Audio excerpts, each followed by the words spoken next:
Amen. Praise the Lord. Hallelujah. Glory to Jesus. Hallelujah. Praise the Lord.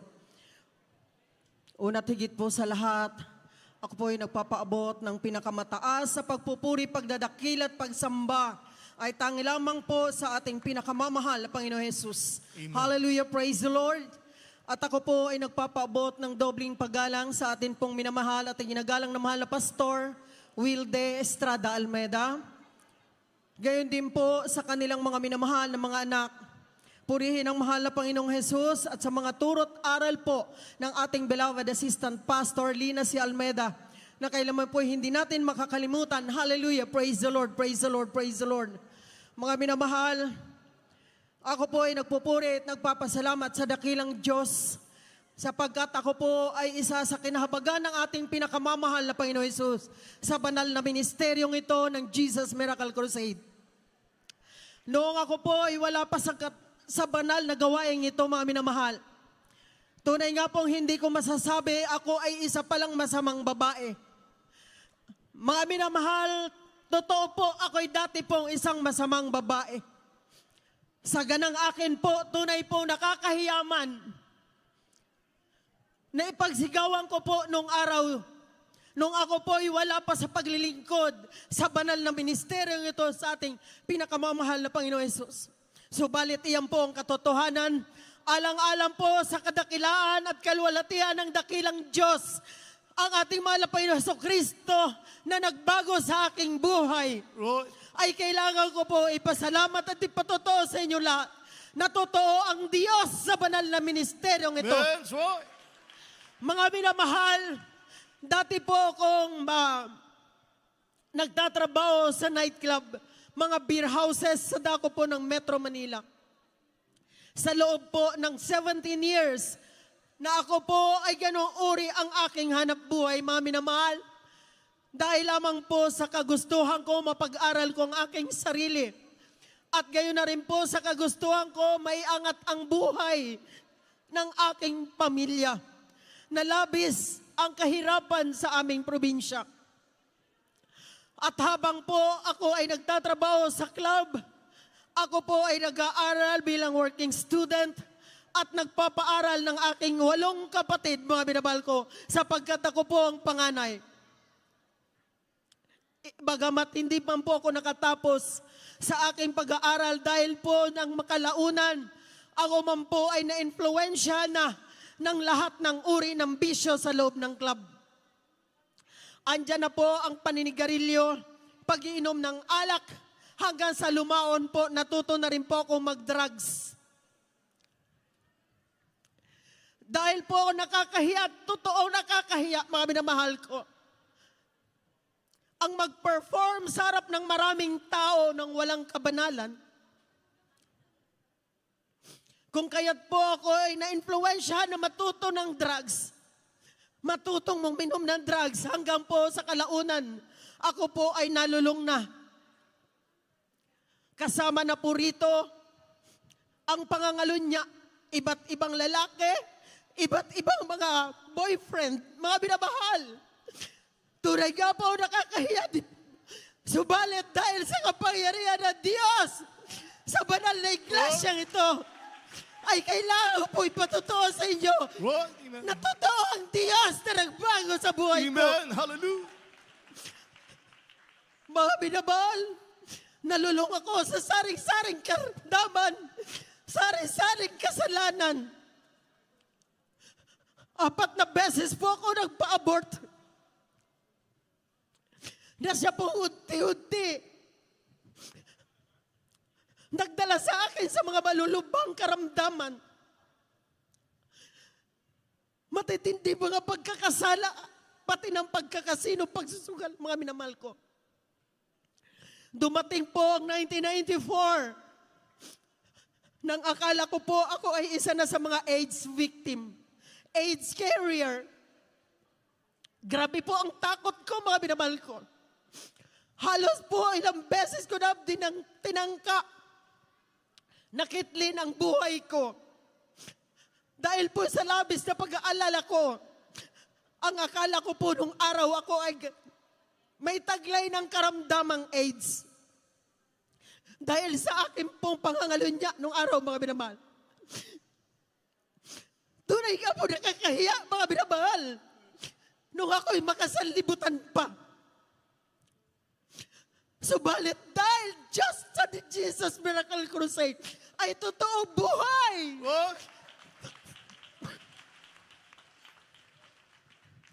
At narito ako nagpapatotoo sa iyong harapan na ako'y binago ng mahal na Panginoon. Amen. Praise the Lord. Hallelujah. 1994, mga minamahal ko, nang ako ay wala ng pag-asa dahil po ang buong akala ko ako ay positibo sa gayong karamdaman. Ang sabi ko po noon, dahil hindi na po ako nakakatulog, nagkaroon na po ako ng insomnia. Sabi ko po, magpapakamatay na lamang ako. Pag napatunayan ko ako ay positibo, maghahanap na lamang po ako ng pwede kong hawaan. Maghahanap ako ng madadamay. Maraming uri ng pagpapakamatay ang plinano ko, mga minamahal. Subalit sa kabila ng aking kaisipan, sabi ko sana totoo ang salitang himala.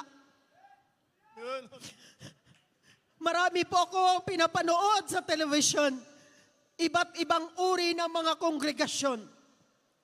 Marami po ako pinakikinggan sa radyo. Iba't ibang mga ministeryo. Pawang may himala ang pinapangaral. Subalit wala po ako makitang pruweba at ebidensya. Wala po ako makitang patotoo. Ang sabi ko po sa aking sarili, dahil 24/7 po hindi na ako nakakatulog. Kaya po nung araw, mga minamahal, pag nagsa-sign off na po ang mga television stations, nalulungkot na po ako. Maghahanap na naman po ako ng mga radio stations na bukas na nangangaral patungkol sa himala ng Diyos. Ang sabi ko po, mga minamahal, sa aking sarili noon, kapag ako'y may narinig na nangangaral sa television o kaya sa radyo na sa kanila'y pinagagaling ang AIDS, doon po ako pupunta. Mga minamahal, dahil nga po ang buong akala ko ako ay isang AIDS virus carrier. Naghahanap ng totoong himala. Maraming kongregasyon nagsasabi maraming himala. Subalit wala po ako makitang himala. Hanggang isang araw sabi ko, mahal na Diyos ko, pag may nakita ako, narinig ko, pare man, obispo man, ministro man, pastor man siya, at sinabi sa kanilang kongregasyon, ay pinagagaling ang AIDS, doon po ako pupunta. Isang araw po, mga minamahal, napanood ko ang banal na ministeryo ng Jesus Miracle Crusade sa dako ng Channel 13. At doon po, bukod tangi, ang mahal na pastor, Will de Estrada Almeda, na nagsabi sa Jesus Miracle Crusade, pinagagaling ng Diyos lahat ng uri ng karamdaman. Hallelujah. Kahit daw po AIDS, pinagagaling ng mahal na Panginoon. Dahil po ako'y nasa Laguna nung mga panahong iyan, ako po ay lumuwas sa Maynila, hinahanap ko mga banners ng Jesus Miracle Crusade. Natagpuan ko po ito mga panahon na iyon, mga minamahal, sa dako po ng Marikina Sports Complex. At doon po, tinawagan ko muna ang church ng Jesus Miracle Crusade o Pastoral House. Gusto ko po makasiguro na talagang sa Jesus Miracle Crusade gumagaling ang AIDS. At ayon po sa nakausap ko sa telepono, totoo daw po, pinagagaling ng Diyos lahat ng uri karamdaman sa banal na ministeryong ito. Mga minamahal, mula po nung panahon na yon, at ako po ay nagpabautismo sa tubig sa pangalan ng mahal na Panginoon Jesucristo. After that, sabi ko, mga minamahal, nagkaroon ako ng konting pag-asa. At dahil nga po, sabi nila, gumagaling lahat ng uring karamdaman sa Jesus Miracle Crusade. Sabi ko, gusto ko nang ituloy yung referral po ng aking OB-GYN para po sa AIDS test. Sapagkat 6 months ko na pong tangan-tangan yung pong request na yan para po doon sa isang laboratory dyan po sa dako ng Santo Domingo. Mga minamahal, ako po ay nagkaroon na ng lakas ng loob upang magpa-AIDS test. Salamat na lamang po sa dakilang Diyos sapagkat ako po ay negative naman. Praise the Lord. Mga minamahal, dahil po sa labis na kahirapan ng panahon na yan, ang malungkot na bagay, after 6 months ko sa banal na iglesyang ito, ako po ay muling bumalik sa nightclub dahil po wala na kaming makain ng aking anak. Sa labis sa kahirapan dahil wala po akong pera, wala akong savings, may karamdaman pa ako. Sabi ko, total negative naman pala ako sa AIDS. Ako po ay muling bumalik sa nightclub. Subalit po, pagkaraan ng 6 na buwan, muli po akong na-admit sa hospital ng kalahating buwan. At doon na po ako ay na-diagnose na ako po ay may ovarian cancer na. Bukod po sa dati ko na pong alam na ako po ay may ulcer, ako po ay may dysmenorrhea, ako po ay may migraine, ako po ay may almoranas, ako po ay may ulcer. Mga minamahal ko, sa dami ng karamdaman na iyan, nung ako po ay muling na ospital, doon po na-diagnose na ako po pala ay may ovarian cancer na at nagkaroon na po ito ng mga komplikasyon kung saan namaga na po yung aking puso, namaga na po yung aking atay, apdo at lapay. Sa kabuuan po, 13 karamdaman, mga minamahal ko, ang taglay ko nung panahon na yan. At ako po ay nangako sa dakilang Diyos. At ako po ay nag-request ng ating beloved prayer warrior at pinuntahan po ako sa hospital, mga minamahal ko. Nang makita po niya, katabi ko ay Bible na may logo ng Jesus Miracle Crusade. Ang sabi po ng ating beloved prayer warrior, mahal na kapatid, ano po ang ginagawa nyo sa lugar na ito? Ang lugar na ito ay para lamang sa mga taong walang pananampalataya. Mga minamahal, doon po ako ay natauhan.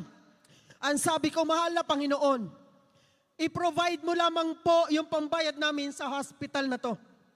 At paglabas ko po sa hospital na ito, ako'y magtutuloy-tuloy na po na maglilingkod sa iyo, mahal na Panginoon.